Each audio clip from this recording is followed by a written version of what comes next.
विश्व क्रिकेट के इतिहास में लॉर्ड्स मैदान के गौरवशाली परंपरा से सभी परिचित हैं। लॉर्ड्स का मैदान हमेशा से अपनी गौरवशाली और विराट क्रिकेट संस्कृति के लिए जाना जाता है। शायद इसीलिए इसे क्रिकेट के मक्का के नाम से भी जाना जाता है। परंतु कालांतर में कुछ बुद्धिजीवी और तथाकथित उदारवादी इसे अपने स्वार्थ और मुस्लिम तुष्टीकरण के लिए सचमुच में मक्का और मदीना के रूप में परिवर्तित कर रहे हैं। नमस्कार, आप देख रहे हैं टीएफआई, जो है देश का सबसे विश्वसनीय अल्टरनेट न्यूज मीडिया पोर्टल। और मैं अवनीश तिवारी आपको बताऊंगा कि कैसे क्रिकेट का मक्का कहा जाने वाला लॉर्ड्स अब सचमुच में मक्का ही बन गया है। तो अभी हम आरंभ करते हैं।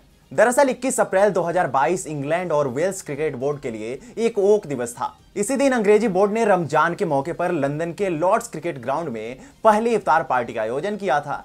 इसमें कई पूर्व और वर्तमान दिग्गज महिला और पुरुष क्रिकेटरों ने भी भाग लिया। पार्टी का आयोजन ईसीबी के आईटी हेल्प डेस्क की मैनेजर तमीना हुसैन ने किया था। इफ्तार लॉर्ड्स लॉन्ग रूम में हुआ। इसके अंदर अजान थी और नमाज भी अदा की गई, जिसकी वीडियो ईसीबी ने अपने आधिकारिक ट्विटर अकाउंट पर भी शेयर किया है। इंग्लैंड और वेल्स क्रिकेट बोर्ड ने लॉर्ड्स क्रिकेट ग्राउंड में पहली बार इफ्तार कार्यक्रम की मेजबानी की। यॉर्कशायर क्रिकेट क्लब में अजीम रफीक के नष्टवाद कांड के बाद इसीबी एक तथाकथित सकारात्मक संस्कृति को बढ़ावा देने के लिए सक्रिय प्रयास कर रहा है। रफीक भी इस कार्यक्रम में शामिल होने वालों में से एक थे। इस कार्यक्रम में कई हाई प्रोफाइल गणमान्य व्यक्तियों ने भाग लिया। इसकी मेजबानी कमेंटेटर आतिफ नवाज और तमीना हुसैन ने की। ईसीबी के इशारे की सराहना करने के लिए पाकिस्तान के तेज गेंदबाज शाहिन शाह अफरीदी ने ट्विटर पर लिखा, यह वास्तव में एक अविश्वसनीय कदम है और सभी को इसकी पूरी तरह से सराहना और इसे स्वीकार करना चाहिए। ध्यान देने वाली बात है कि यॉर्कशायर के पूर्व ऑलराउंडर अजीम रफीक ने आरोप लगाया था कि काउंटी क्लब में उनके 2 कार्यकालों के दौरान खिलाड़ियों और कोचों द्वारा उन्हें नस्लवाद का शिकार बनाया गया। इंग्लैंड के अंतर्राष्ट्रीय खिलाड़ी जो रूट, योन मोर्गन और मोइन अली ने क्रिकेट में नस्लवाद से निपटने के लिए ईसीबी का आह्वान किया और रफीक के साथ अपनी एकजुटता व्यक्त की। अजीम रफीक एक 30 वर्षीय पूर्व पेशेवर क्रिकेटर हैं, जिन्होंने मुख्य रूप से एक ऑफ स्पिनर के रूप में अपना करियर शुरू किया। उनका जन्म कराची में हुआ था, लेकिन वर्ष 2001 में 10 साल की उम्र में ही वो इंग्लैंड चले गए थे।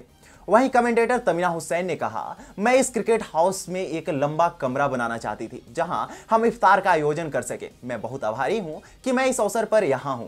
इस मौके पर लॉर्ड्स में अजान भी रखी गई, जिसे हसन रसूल ने निभाया। रसूल ने कहा, मैं इस दौरान प्राकृतिक और ऐतिहासिक चीजों का अनुभव करने में सक्षम था, लेकिन इससे भी ज्यादा मैं उन सभी भावनाओं को समेटने में सक्षम था जो मानवता के साथ मौजूद थी।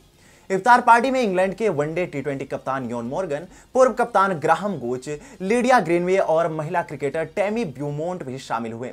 मॉर्गन ने भी ट्विटर पर एक पोस्ट शेयर करते हुए लिखा कि बीती शाम अच्छी रही। पहली इफ्तार पार्टी लॉर्ड्स में हुई थी। ईसीबी के सीईओ टॉम हैरिसन ने कहा, यह शाम ऐतिहासिक है। आज की शाम ऐसी है जो क्रिकेट को प्यार से जोड़ती है। साथ ही यह एक दूसरे की संस्कृति को गहराई से जानने और एक दूसरे को समझने का उत्सव है।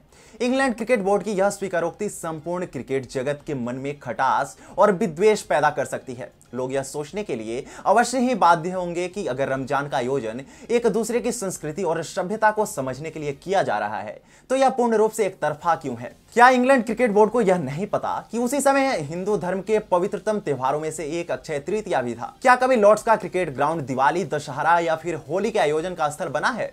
हम सभी को यह समझना होगा कि वह कौन से सार्वजनिक स्थान या फिर कृत्य हैं जो पूरी तरह से धर्म या फिर संप्रदाय निरपेक्ष होनी चाहिए। अन्यथा अन्य धर्म और समुदाय के लोग इसे एक उत्सव नहीं बल्कि भेदभाव का आयोजन समझेंगे।